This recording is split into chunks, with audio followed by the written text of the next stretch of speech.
दो नाम का स्मरण अपने पास में रखिएगा। चलो सब लोग बोलेंगे, पहला नाम कौन सा है? अर्पणा। और दूसरा नाम कौन सा है? तिलकेश्वरी। दो पार्वती जी के जो जो दो नाम हुए हैं ये बड़े विशेष। एक अर्पणा नाम, कभी कभी कोई बच्चा शरीर से कमजोर है बहुत ज्यादा, उसका शरीर उठता है, खड़ा होता है, गिर जाता है, पाँव काम नहीं कर रहा है, हाथ काम नहीं कर रहा, शरीर से बहुत दुर्बल है, बहुत कमजोर है, बहुत ज्यादा कमजोर। तो शिव महापुराण में अर्पणा नाम की महत्वता कही है। सप्त बेलपत्र के कमल बनाना है, थोड़ा समझिएगा। सप्त बेलपत्र का कमल दल बनाना है। सप्त बेलपत्र का कमल दल कैसे बनेगा? जैसे सारी डंडियों को एक साथ कर लो और फिर उसको फैला लो, उसको सप्त बेलपत्र को चारों तरफ कमल दल जैसा, समझ में आ रहा है ना? उस पहले बेलपत्री को सब इकट्ठी कर लो, एक के साथ एक, 7 बेलपत्र एक के ऊपर एक रखकर इकट्ठी करो, और एकत्रित करने के बाद उन बेलपत्र को चारों तरफ, डंडी बीच में हो और पत्तियों को चारों तरफ घुमा लो, उसको सातों बेलपत्र को कमल दल बना लीजिए। और अर्पणा माँ जगत जननी अर्पणा माता के नाम से किसी भी शिवालय में प्रदोष के समय पर, प्रदोष काल में उसको समर्पित कर दो। 7 ही चावल के दाने उस पर समर्पित कर दो, 7 चावल के दाने और 7 बेलपत्र वापिस लेकर आ जाओ। चावल का दाना सुबह के समय पीस कर या भोजन में मिलाकर, वो जो कमज़ोर बच्चा है, जो शरीर से बहुत कमज़ोर है, कोई अगर लकवे से ग्रसित हो जाता है, कोई पैरालिसिस हो जाता है, कोई का शरीर एकदम दुर्बल, कोई बीमारी के कारणवश हो जाता है, नहीं काम करता, उसके लिए भी काम करेगा। चावल का दाना सुबह सुबह पीस कर खिला दो, एक दाना, या फिर भोजन में मिलाकर खिला दो। बेलपत्र की पत्ती भले सूख जाए, उसको रखकर बारीक पीस कर उसको नरम कर कर या तो भोजन में मिलाकर खिला दो, ऐसे ही खा ले तो ऐसे ही खिला दो।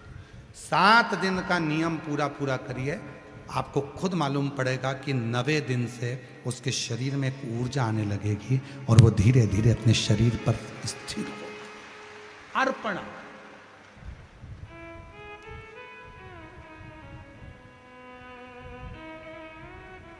मां जगत जननी अर्पणा हो गई थी, और जब पूर्ण तरह से मां अर्पणा हो गई तब भगवान देवादिदेव महादेव उसी जगह पर प्रकट हो जाता।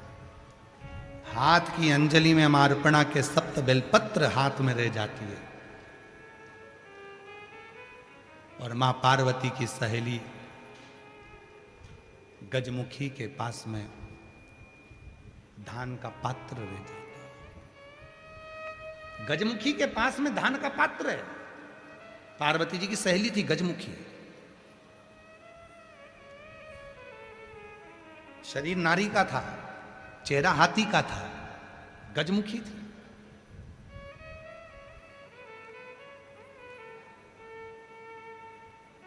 गजमुखी के पास में पात्र है, उसमें धान है, धान हाथ में रह गया। 7 बेलपत्र मां जगत जननी जगदम्बा के हाथ में रह गई और शिव प्रकट हो गए। अर्पणा,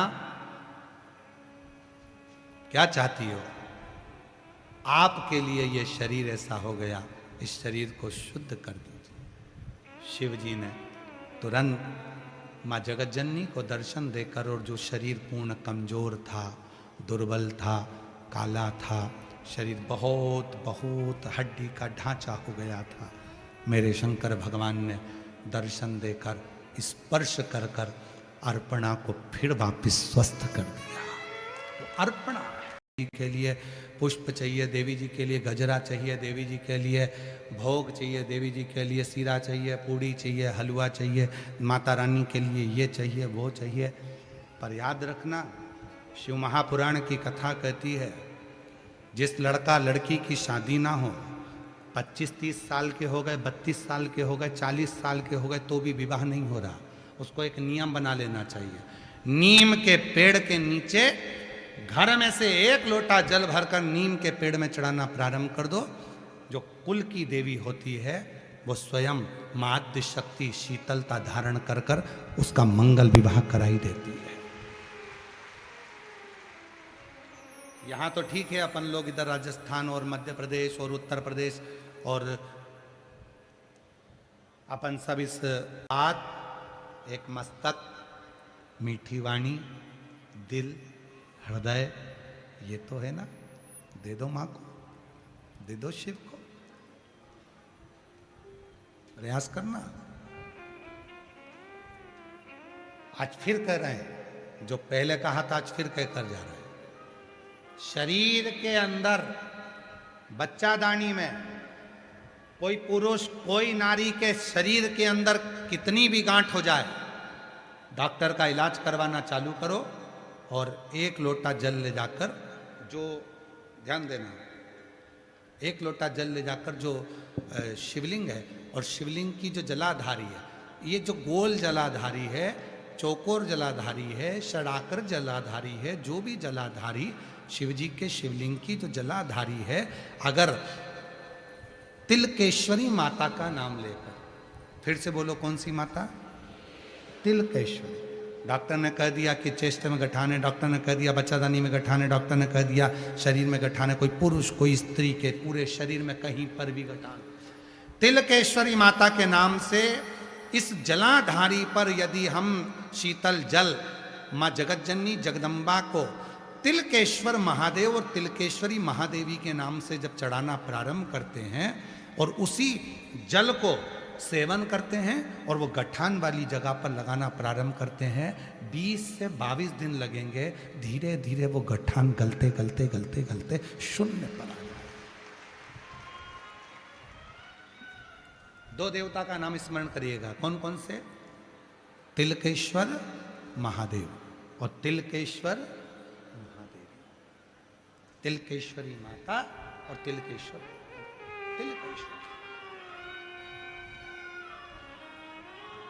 तिल बच्चों को याद रखना चाहिए, एक है अर्पणा और दूसरी है तिलकेश्वर।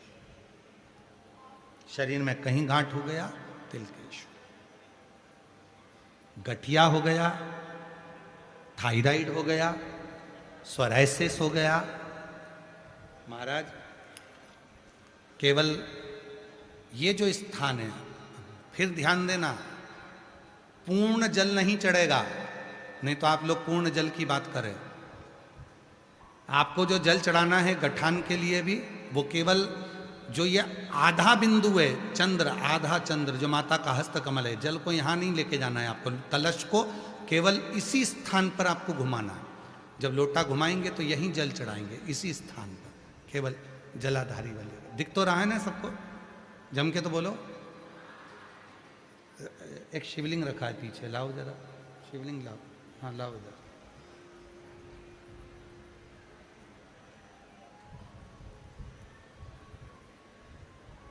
ये स्थान देखिए, ठीक है, अब आप लोगों को समझ में आ जाएगा, ठीक है। तिलकेश्वरी माता का जब नाम लेकर जो जल चढ़ाएंगे, तो जैसे ये अपना कलश है, कलश से जल चढ़ाएंगे तो यहाँ से चढ़ाएंगे और यहीं तक जाएगा, फिर जल चढ़ाकर यहीं से यहीं पर उस जल को समर्पित करते रहेंगे, तिलकेश्वरी माता का नाम लेकर, तिलकेश्वर महादेव का नाम लेकर। और नीचे कटोरी लगा कर रखें, उस जल को उसमें झेल कर लाएं और उस जल का सेवन करें। उसी तरह यदि थायराइड है, सोराइसिस है, या शरीर से जुड़ी हुई कोई भी तकलीफ अपने शरीर में आती है, तो दुर्वा, सप्त दुर्वा 7 स्थान पर ऐसे रख दें और उसी जल को फिर चढ़ाएं। उसी 7 दुर्वा को लेकर आ जाएं, एक एक दिन तक एक एक दुर्वा को खाना प्रारंभ करो, फिर थायराइड की जांच करवाओ। 8 दिन 15 दिन के बाद आपको मालूम पड़ेगा कि थायराइड कंट्रोल में आ गया और आपका शरीर अच्छा काम करना प्रारंभ करेगा। सोराइसिस वालों के लिए भी विशेष। कौन सी देवी? जम के बोलो, तिलकेश्वरी माता। वर्णन आया है शिव महापुराण में, रेवी का क्या समर्पित करें, क्या देश साधना कर रहे हैं, जो मिला वो समर्पित कर रहे हैं, जो मिले। कभी कोई देवी देवता नहीं कहता कि मुझे इतना देना, कोई देवता नहीं कहता। शिव महापुराण की कथा तो यहां तक कहती है कि भगवान शंकर कभी नहीं बोले आपसे कि आप मुझे इतना दीजिए। आप तो अपना भाव, अपना दिल, हृदय दे। रेविका ने साधना करी, शिव प्रसन्न हो। जो रेविका ने जले हुए पेड़ की पत्तियों का अंश भी दिया है, वो भी शिव ने माँ जगत जननी को स्वीकार करने को कहा। और शिव जी, ध्यान दें, कभी कभी आप लोग जब पार्थिव शिवलिंग का पूजन करते हो ना, पार्थिव पूजन करते हो, तो पार्थिव शिवलिंग का जब पूजन करते हो तो कभी कभी काले तिल शिव जी को चढ़ाते हो। बोलो, चढ़ाते हो कि नहीं चढ़ाते हो? चढ़ाते हो ना। क्यों चढ़ाते हो? हमारे शरीर में और हमारे घर के अंदर कोई रोग बड़ा यदि प्रवेश कर रहा है तो वो रोग प्रवेश ना, रोग प्रवेश ना। आजकल बहुत सारे लोग ऐसे हो गए कि जो काला तिल है वो ज्यादातर शिव जी की शिवपिंडी पर, शिवलिंग पर जाकर चढ़ाते हैं। पर शिव पुराण कहती है कि पार्थिव शिवलिंग जब बनाओ तो काला तिल जरूर चढ़ो। पार्थिव शिवलिंग, मंदिरों में जाकर काला तिल चढ़ाने की जरूरत नहीं है। मंदिर में तो अगर आप एक तिल की दाना, केवल एक काला तिल भी अगर समर्पित कर देते हो तो बहुत है।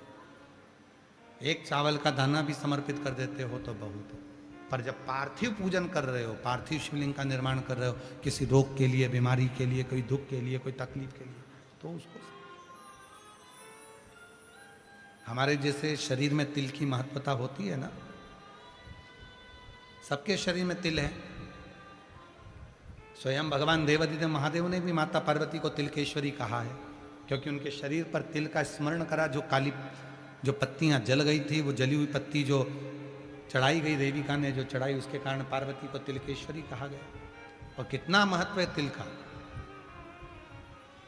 पीठ पर अगर तिल होता है तो गुस्सा आता है, गालों पर यदि तिल होता है तो सुख समृद्धि देता है, हाथ पर अगर तिल देता है तो अन्नपूर्णा देता है, हथेली पर अगर तिल होता है तो हमको वैभव लक्ष्मी देता है, और महाराज पैरों पर अगर तिल होता है तो अटल लक्ष्मी का निवास देता है। कितना तिल का महत्व हमारे यहां कहा है, कितना तिल।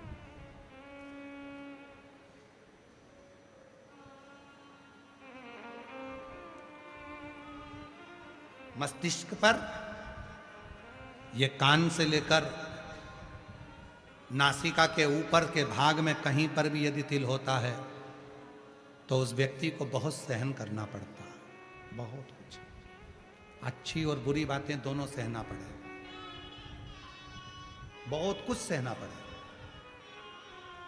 तिलकेश्वरी माता का स्मरण, शिव महापुराण की कथा वर्णन करती है। शिव जी स्वयं आनंद के साथ अर्पण और तिलकेश्वरी का स्मरण करा। शिव केवल एक भक्ति के बल पर, जैसे रेविका ने भगवान शंकर को प्राप्त करा, उसमें क्या दिया भगवान को, क्या प्रदान करा? कुछ भी नहीं। क्या भगवान को देती है रेविका? कुछ नहीं। क्या माँ जगत जननी को देती है रेविका? कुछ नहीं, केवल एक जली हुई पत्ती का भाव। तुम महादेव नमन चरणों में स्वीकार कीजिए, सबका किया है मेरा भी उद्धार कीजिए, उद्धार कीजिए। हे त्रिपुंडधारी, हे क्षुधिधारी, चरणों में तेरे बाबा जी पावन है चारों धाम, चरणों में तेरे बाबा जी पावन है चारों धाम, ते प्रेम करते वंदना पूजे सीताराम, हो जाए पूरी कामना, हो जाए पूरी कामना, उपकार कीजिए सबका किया है मेरा भी उद्धार कीजिए, उद्धार कीजिए। बाबा को नमन करो। 8 वर्ष के बाद हुआ है, एक बार जोरदार ताली बजाकर स्वीकार।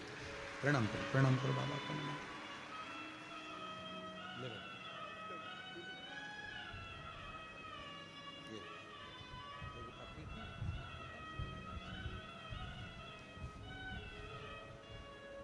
शिव को स्वीकृत हो, बड़ा हृदय थे, शिव ने उनको स्वीकार किया। और मां आद्यशक्ति के साथ में, मां पार्वती जी के साथ में शिव जी का मंगल विवाह हुआ।